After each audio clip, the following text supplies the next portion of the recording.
114 साल पहले एक ऐलान हुआ और हिंदुस्तान की सत्ता का पता बदल गया, कोलकाता से दिल्ली। लेकिन सवाल सिर्फ इतना ही नहीं था कि राजधानी बदली, सवाल यह था कि दिल्ली ही क्यों। साल था 1911, 12 दिसंबर का दिन। दिल्ली दरबार पूरी शानो शौकत से सजा था। ब्रिटिश सम्राट जॉर्ज पंचम मंच पर खड़े थे। सामने सैकड़ों राजा महाराजा, रियासतों के प्रतिनिधि, अंग्रेज अफसर और सत्ता से जुड़े तमाम चेहरे मौजूद थे। तभी एक वाक्य बोला गया जिसने भारत के राजनीतिक इतिहास की दिशा हमेशा के लिए बदल दी। ब्रिटिश भारत की राजधानी अब कलकत्ता नहीं, दिल्ली होगी। कुछ पल के लिए पूरा दरबार सन्न रह गया, क्योंकि उस दौर में कलकत्ता सिर्फ एक शहर नहीं था, वो ब्रिटिश साम्राज्य की नसों में दौड़ता खून था। व्यापार, प्रशासन, शिक्षा और सत्ता का केंद्र। ऐसे में अचानक दिल्ली का नाम आना हर किसी के लिए चौंकाने वाला था।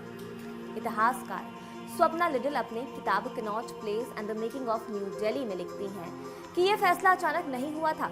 इसके पीछे दशकों की बहस, डर और रणनीति काम कर रही थी। अंग्रेजों को लगने लगा था कि भारत जैसे विशाल और विविध देश को कलकत्ता जैसे एक कोने में बसे शहर से कंट्रोल करना अब मुश्किल हो रहा है। असल वजह थी राजनीतिक उबाल। 20वीं सदी की शुरुआत तक बंगाल ब्रिटिश शासन के लिए सबसे बड़ी चुनौती बन चुका था। स्वदेशी आंदोलन, विदेशी वस्तुओं का बहिष्कार, हड़तालें, जनसभाएं, सब कुछ कलकत्ता के आसपास केंद्रित था। अखबारों और राजनीतिक मंचों से अंग्रेजी हुकूमत के खिलाफ खुली चुनौती दी जा रही थी। ब्रिटिश सरकार को डर था कि अगर राजधानी यहीं रही तो विरोध सीधा सत्ता के केंद्र तक पहुंच जाएगा। 1905 में लॉर्ड कर्जन ने बंगाल विभाजन का फैसला लिया। इसे प्रशासनिक सुधार बताया गया, लेकिन असल मकसद था बंगाली राष्ट्रवाद को तोड़ना। ये चाल उल्टी पड़ गई। बंगाल जल उठा। विरोध सिर्फ बंगाल तक सीमित नहीं रहा, बल्कि पूरे देश में फैल गया। कांग्रेस पहले से ज्यादा संगठित और आक्रामक हो गई। यहीं से अंग्रेजों को एहसास हुआ कि सिर्फ दमन से काम नहीं चलेगा। 1909 में मार्ले मिंटो सुधार आए। सीमित तौर पर भारतीयों को परिषदों में जगह दी गई, लेकिन असली सत्ता अब भी अंग्रेजों के पास ही थी। ये सुधार दरअसल एक राजनीतिक मैनेजमेंट थे, गुस्से को ठंडा करने की कोशिश। इसी दौर में ये भी समझा गया कि बंगाल विभाजन एक बड़ी गलती थी और उसे वापस लेना पड़ेगा, लेकिन ऐसा करने के लिए सत्ता का संतुलन बनाना जरूरी था। यहीं पर राजधानी बदलने का विचार एक रणनीतिक समाधान के रूप में सामने आया। अब सवाल था, नई राजधानी कहां हो? दिल्ली इस लिहाज से एक आदर्श विकल्प बनकर उभरी। भूगोल की बात करें तो दिल्ली भारत के लगभग बीचों बीच थी। उत्तर भारत, पंजाब, राजपुताना और बड़ी बड़ी रियासतों पर नजर रखना आसान था। दिल्ली किसी एक प्रांत की राजधानी नहीं थी, यानी कम स्थानीय राजनीतिक दबाव और ज्यादा आजादी से शासन। रेल नेटवर्क भी बड़ा कारण था। उस समय दिल्ली 6 प्रमुख रेलवे लाइनों का जंक्शन थी। देश के किसी भी हिस्से से यहां पहुंचना तुलनात्मक रूप से आसान था। इसके अलावा एक वजह और थी, ब्रिटिश अफसर गर्मियों में शिमला से शासन चलाते थे। दिल्ली शिमला के करीब था, जिससे प्रशासनिक आवाजाही आसान हो जाती थी। लेकिन दिल्ली की सबसे बड़ी ताकत सिर्फ उसका लोकेशन नहीं था, उसका इतिहास था। दिल्ली सदियों से सत्ता का केंद्र रही है। दिल्ली सल्तनत, मुगल साम्राज्य, भारत पर शासन यहीं से चला। ब्रिटिश चाहते थे कि उनके राज में भी उसी इतिहास की परंपरा दिखाई दे। संदेश साफ था, शासक बदले हैं, सत्ता का केंद्र नहीं। हालांकि यह फैसला सर्वसम्मति से स्वीकार नहीं हुआ था। सबसे ज्यादा विरोध कलकत्ता में हुआ था। व्यापारियों को डर था कि राजधानी जाने से उनका आर्थिक और राजनीतिक प्रभाव घट जाएगा। बंगाल चैम्बर ऑफ कॉमर्स ने खुलकर विरोध किया था। द स्टेटमेंट्स और अमृत बाजार पत्रिका जैसे अखबारों ने लिखा, दिल्ली पिछड़ा शहर है, मौसम खराब है, बंदरगाहों से दूर है और व्यापारिक दृष्टि से कलकत्ता का मुकाबला नहीं कर सकता है। ब्रिटेन की संसद में भी इस फैसले पर सवाल उठे थे।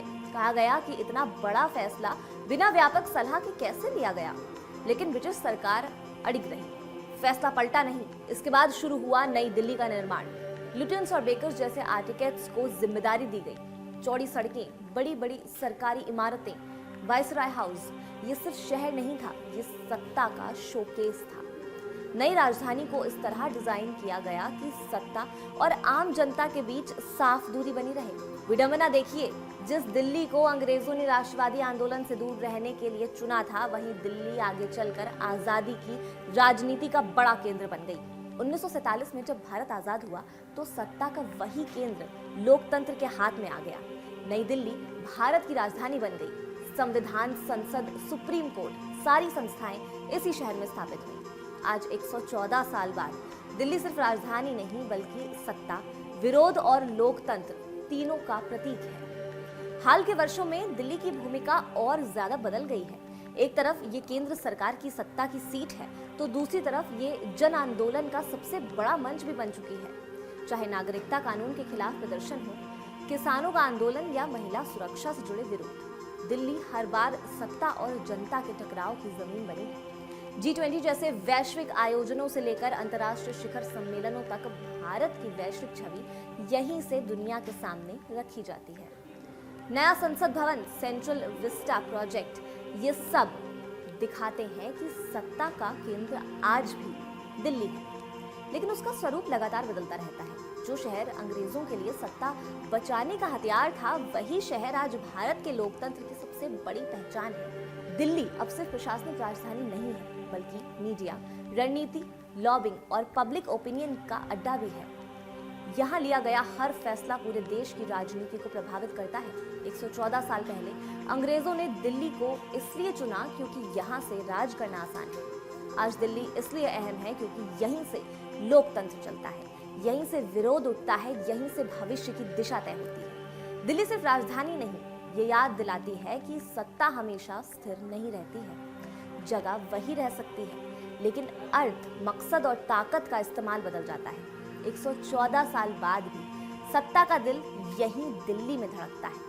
आपके लिए सारी जानकारी जुटाई थी हमारे साथी आयुष ने। देखते रहिए कड़क।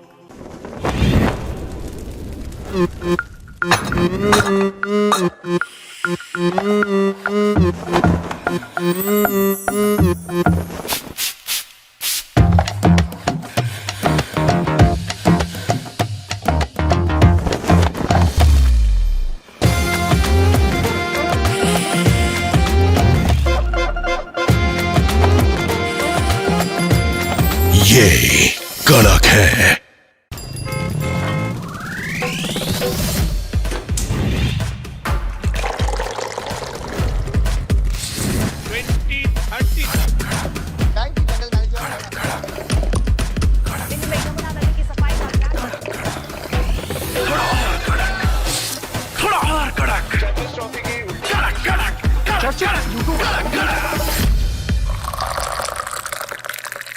ये कड़क है।